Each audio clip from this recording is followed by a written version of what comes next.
আমি আশা করি, আমি বিশ্বাস করি যে আমার আসামি খালাস পাবে এবং সেটা আমি বলতেই পারি। এটা আমার প্রফেশনাল দায়িত্ব।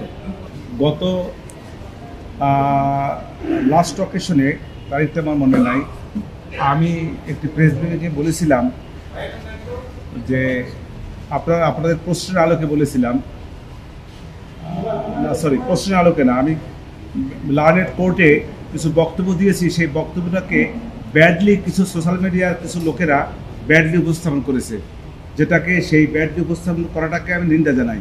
আর সেটা এইভাবে করেছে, লার্নেড কোর্ট আমাকে জিজ্ঞাসা করেছিল যে আপনি যে সাংবাদিকের কাছে বলেছেন যে আপনার আসামি খালাস পাবে, এটা আপনি কীভাবে বলবেন? আমি সে প্রসঙ্গে লার্নেড কোর্টকে, লর্ডশিপকে বলেছি এই কথা যে সাংবাদিকরা যখন আমাকে প্রশ্ন করে যে আপনার আসামির কনসিকুয়েন্স কী হতে পারে এবং পরবর্তীতে আপনার আসামির সঙ্গে আপনার প্রত্যাশা কী, সেক্ষেত্রে আমি কথা বলেছি যে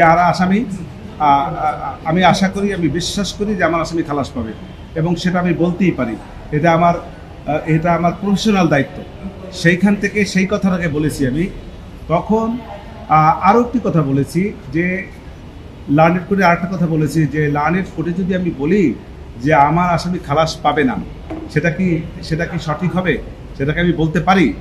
এবং এটা যদি বলি তাহলে লার্নেড কোর্ট আমাকে যে নিয়োগ দিয়েছেন, তাহলে বিষয়টা সমস্ত দেশের মানুষ মনে করবে যে এটা একটি মানে এমন লয়ারকে দিলাম যে লয়ার বলতেছে আসামির ফাঁসি হবে বা সাজা হবে। সেই প্রসঙ্গে দু একটা কথা এবং সেখানে একটু মৃদু হাসাহাসি হয়েছে। সেইটাকে ব্যাডলি এমনভাবে উপস্থাপন করা হয়েছে যে কোর্ট এবং প্রসিকিউশন এবং আমি স্টেট ডিফেন্স আমরা নিজস্বভাবে আলাদা আলাদা বক্তব্য করে এরকম বাজে উপস্থাপন করা হয়েছে, যেটা যারা করেছেন আমি জানি এর সাংবাদিক আপনারা করেন নাই। এক শ্রেণীর অসাধু লোকেরা অপসাংবাদিকতা না, এটা সাংবাদিকরা করেন নাই, আর অপসাংবাদিকতাও না। বিষয়টা হলো এক শ্রেণীর অসাধু ইউটিউবাররা বিভিন্নভাবে বিকৃত করেছে, যেটার জন্য আমি তাদের প্রতি নিন্দা জানাই। এরকম যারা করেছেন তারা ঠিক করেন নাই। এটা এরকম ভবিষ্যতে আর এরকম কেউ কিছু করবে এটাও আমি আশা করি না। দুধার চকলেটে একাকার হয়ে ওঠা প্রাণ লেয়ার সম্পর্কের মিষ্টি ম্যাজিক।